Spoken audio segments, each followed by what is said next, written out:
अस्सलाम वालेकुम जी, clinical counselling services में खुशामदीद। मैं हूँ माहिर नफ्सियात शमाल फ़ीक और मैं उम्मीद करती हूँ कि आप सब लोग खैर आफियत से होंगे और अपने-अपने घरों में खुशहाल ज़िंदगियाँ गुज़ार रहे होंगे।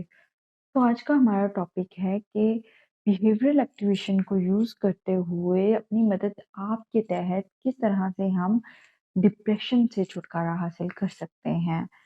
तो बेसिकली इस पूरी वीडियो में मैं आपको डिप्रेशन से छुटकारा हासिल करने का पहला स्टेप बताऊंगी, जिसके थ्रू आप नेक्स्ट स्टेप पर जा सकते हैं। किसी भी साइकोलॉजिस्ट के पास चले जाएं, किसी भी दुनिया के मोटिवेशनल स्पीकर के पास चले जाएं, तो सबसे पहला स्टेप आपको यही बताएगा जो आप खुद से अपने साथ कर सकते हैं। ये बहुत रूटीन की बात है कि जब भी किसी साइकोलॉजिस्ट के पास कोई डिप्रेशन का स्पेसिफिकली पेशेंट आता है, जिसको डिप्रेशन के इश्यूज होते हैं, जो परेशानियों में मुब्तला होता है, स्ट्रेस में होता है, उसका सबसे पहला मसला ही ये होता है कि वो बहुत ज़्यादा प्रोक्रेस्टिनेट कर रहा होता है, वो बहुत ज़्यादा फारिग बैठ रहा होता है। तो ऑटोमेटिक नेगेटिव थॉट्स उसको आती ही आती हैं। उसकी सबसे मेन जो रीज़न होती है किसी भी पेशेंट का फ्री रहना है। जब फ्री होगा सारा दिन सोचे आएँगी तो ऑटोमेटिकली आप डिप्रेस होगे, क्योंकि आपको मोस्टली उसी चीज़ के बारे में सोचें आ रही होती हैं, जो कि आपकी लाइफ में उस टाइम पे चल रहा होता है, कोई परेशानी चल रही होती है, आपको उससे रिलेटेड सोचें आ रही होती हैं। और वो ऐसे में जो सोचें आती हैं वो मोस्टली नेगेटिव ही होती हैं। तो सबसे पहले मैं बात करूँगी कि किस तरह से आप उन नेगेटिव सोचों को आने से स्टॉप कर सकते हैं। का सबसे पहला स्टेप है, आप अपनी एक रूटीन सेट कर लें, स्केड्यूल अ मिनिमल रूटीन। जब आप अपनी रूटीन सेट करेंगे, एक स्ट्रक्चर्ड रूटीन में आप काम कर रहे होंगे, तो ऐसे में क्या होगा कि आपको वो सोचने के लिए एक टाइम चाहिए होगा। आप अपना एक टाइम निकालिए भी, लाज़मी आप दिन में 1 घंटा निकालिए। देखिए, आपको दिन में पूरे दिन में सोचें आ रही हैं। जब पूरे दिन में सोचें आ रही होती हैं, तो उन सोचों को स्टॉप करने के लिए आप क्या करें, आपको जैसे ही सोच आएगी, आप सोचें कि हाँ, वो जो घंटा मैंने फिक्स किया है, उस घंटे में मैं बैठ के सोचों के बारे में ज़रूर सोचूँगा, लेकिन फ़िलहाल मुझे ये काम करने हैं। लेकिन आपने अपनी रूटीन को सेट किस तरह से करना है? आपने ये नहीं करना कि आपने खुद को बहुत ज़्यादा बर्डनाइज़ कर देना है।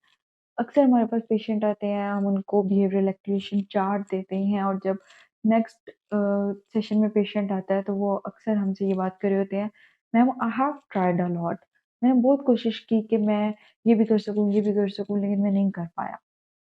उसकी क्या रीज़न होती है कि पेशेंट क्या करते हैं, पेशेंट खुद को बर्डनाइज़ कर लेते हैं। उनको रूटीन का चार्ट इसलिए दिया जाता है कि वो खुद को मसरूफ़ रखें। वो मसरूफ़ रखने में क्या करते हैं कि खुद को ओवरबर्डनाइज़ कर देते हैं। वो चार्ट में ये भी लिख देंगे कि मैं ये करूँगा, मैं जिम जाऊँगा, मैं नमाज़ पढ़ूँगा, मैं ये करूँगा, वो करूँगा। तो खुद सोचिए, जब एक रूटीन आप फ़ॉलो नहीं कर रहे, आप दिन में पूरे दिन में कुछ नहीं कर रहे, वहीं पे आपको पूरे दिन में करने के लिए हज़ारों टास्क आप अपने लिए शेड्यूल कर लो, तो आप एक भी टास्क सही से नहीं कर पाएँगे। ये बात आप बेशक कहीं लिख लें, जब भी आप खुद को ओवरबर्डनाइज़ करेंगे, फ़ौरन से करेंगे। एक होता है रूटीन के साथ आहिस्ता-आहिस्ता करना, कंसिस्टेंसी से चलते हुए करना। एक होता है आप यहाँ पे हैं और आप खुद को यहाँ पे करने की कोशिश करें। वो बहुत एक टफ हो जाता है, वो आपका ग्राफ ही सही नहीं बन रहा होता। आप आहिस्ता-आहिस्ता स्टेप बाय स्टेप चलें, आप स्टेयर्स बाय स्टेयर्स चलें, ठीक है? फिर जाके आपको थोड़ी-सी अपने अंदर प्रोग्रेस होती हुई फ़ील होगी। आप किसी भी साइकोलॉजिस्ट के पास चले जाएँ, आपके लिए सबसे पहला स्टेप यही होगा कि आप अपनी रूटीन को बेहतर बनाइए। जब आप रूटीन को बेहतर कर लेते हैं, देन कोई भी साइकोलॉजिस्ट आपके कॉग्निटिव वर्क पे काम करता है, आपकी सोचों पे काम करता है। आपको सोचों पे काम करने के लिए एनेबल करना होता है साइकोलॉजिस्ट ने, और उसमें सबसे पहला स्टेप आता है बिहेवियरल एक्टिवेशन का। आप खुद को एक्टिव रखिए। आप अपने लिए एक रूटीन बनाइए। अब रूटीन में आपने ये नहीं करना कि आप बहुत सारे टास्क एक साथ कर लें।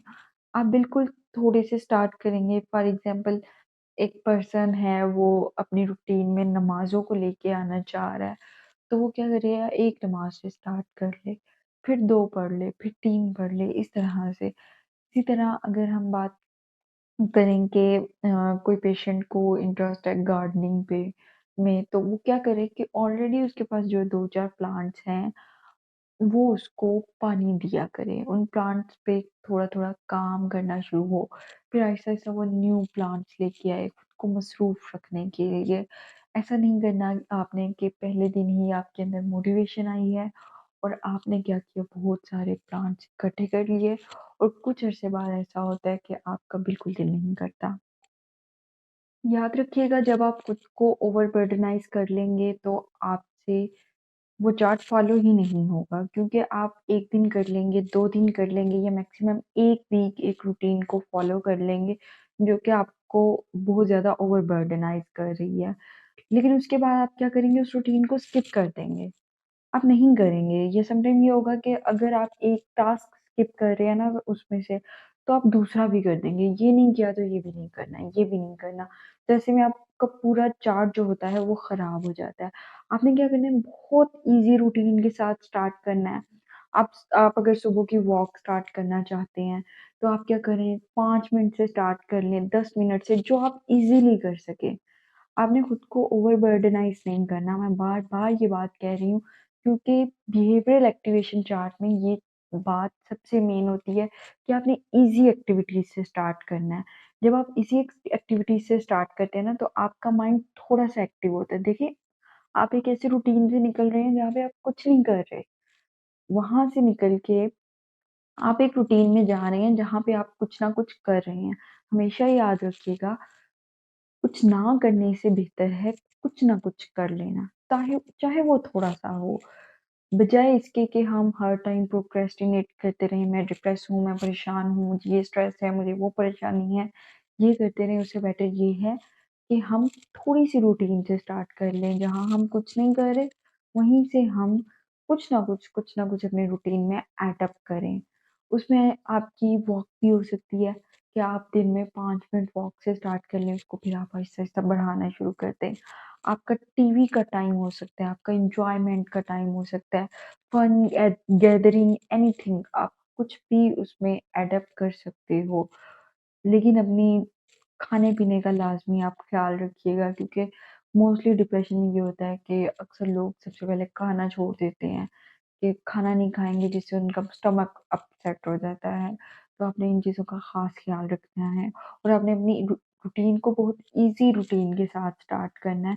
फिर आप उसको स्टेप बाय स्टेप टफ करते जाएँ। उसमें एक टास्क को पकड़े, नेक्स्ट टाइम जब आपको लगे कि ये रूटीन मेरी फ्लो में आ गई है, आई वांट समथिंग न्यू, ठीक है? या I want to add something, क्योंकि अब मेरे पास थोड़ा-सा ज़्यादा टाइम होता है सोचने के लिए।